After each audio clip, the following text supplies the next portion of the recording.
Welcome to Jouska, the making and meaning behind the project by KTheChosen.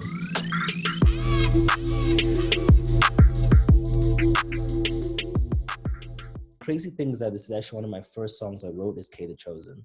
And there's a good article that explains how I went from K2A to KTheChosen. And it's explained in this article that was written by Cups and Cakes by Carly Wheeler. So I definitely recommend you check that out and get the full story. But in short, it just came from the fact that originally I felt that my music was attached to an ego-based system where it was just a lot about me bragging about myself. So when I reinvented myself as KTheChosen, I wanted to write about things that were a bit more meaningful and impactful. One of the first songs I wrote was called Blue. So how did we come to the title Blue? It came from the idea of indigo children, which is the concept of people who are born slightly more emotionally intelligent and more aware of the world. And it's kind of like a spiritual connection with the world. So think of someone like Jaden Smith or Willow Smith. And I thought that's kind of cool. As KTheChosen, let me think about what that would mean for me. And for me, it kind of meant looking at the world for what it is and expecting, or not expecting, but accepting the good and the bad and kind of calling out the good, the bad, so that we could fix it with more good. And that's what this song is essentially. It's just me saying, this is the world, this is how I see it. And as a celebrity or as an indigo child, this is what I think we need to fix. So the song is actually 2 years old. I wrote it a while ago with a good friend of mine, Mirabelle, goes by Mbe. And we had a good time trying to play around with this conversation. We wrote the song, recorded it. I was a much smaller artist at the time, so when I put out the song, not a lot of people heard it.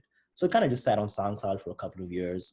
And then last year we performed it at an open mic and people went crazy. They were like, this song is amazing. Is it on Spotify? Where can I hear it?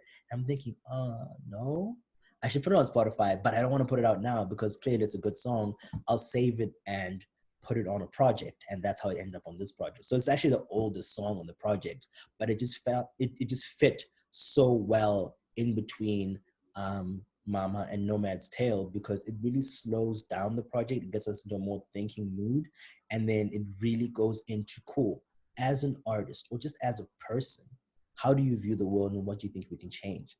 So with that being said, let's have a look at some of the lyrics and break them down into their deeper meaning. Blue, you're gonna make me blue, feel the way I do. Ooh, I've been feeling blue, and I've been feeling you, feeling it too. This is actually based on something that really happened in real life where I was told I was emotionally intelligent and I didn't know what to make of it. So, I'd heard it, but never really thought about it. But the more I thought about it, it made me think about things. So the more I thought about it, yeah, I heard it. I heard it too. But yeah, so it was more about the fact that I felt enlightenment and education are all out there. It's just up to you to pick off the fruit of the tree that is knowledge. Okay, that was smart. Okay, I like how I said that. Yeah, and once you pick from that fruit and learn more, you become wiser, I guess. But you don't know that you're not learning if you don't dare to learn. So I think that was the whole point that, I can struggle to believe in something. I could think it's not important. And until I believe in it, I won't see it. And so I don't know what I'm missing out on.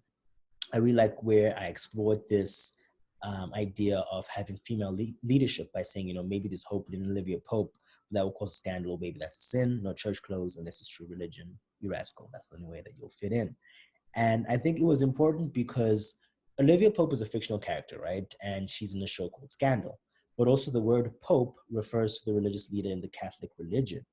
And Olivia is a female name. So I was like, cool, maybe there's hope in Olivia Pope, i.e. maybe there's potential in us having more female leaders. But in certain sectors, female leadership isn't really accepted, especially in like the world of religion. So that would cause a scandal. It's almost blasphemous to think of that, oh, baby, that's a sin. So church turns back to the religious connotation of it. So no church clothes unless it's true religion being an apparel line and church clothes being, just something that shows faith. So the idea was, people don't act in a way or don't allow women to act in a way that's pious unless it's for their benefit. So outside of true religion, it could also be the idea of it being the male gaze. Models are always looked at as like sexual beings, and we don't really want to see women in places of power unless it's in like something that could be sexualized. So, sometimes you've got that female officer role in porn, or in like nuns, and I don't know, it's just a lot of weird things where power can't be seen as genuine leadership, but sometimes it's seen as like, oh, dominatrix, dominating kind of thing. So I thought that was an interesting to throw in there.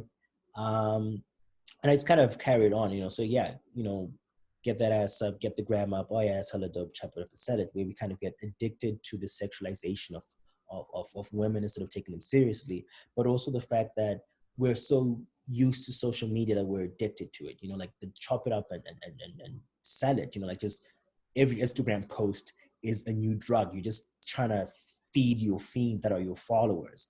So, it was just to make us think more about, okay, cool, what is real and what is not? Coming back to the idea of Jouska, what is actually real and what is this false make-believe world that we're creating in our attempts to become famous?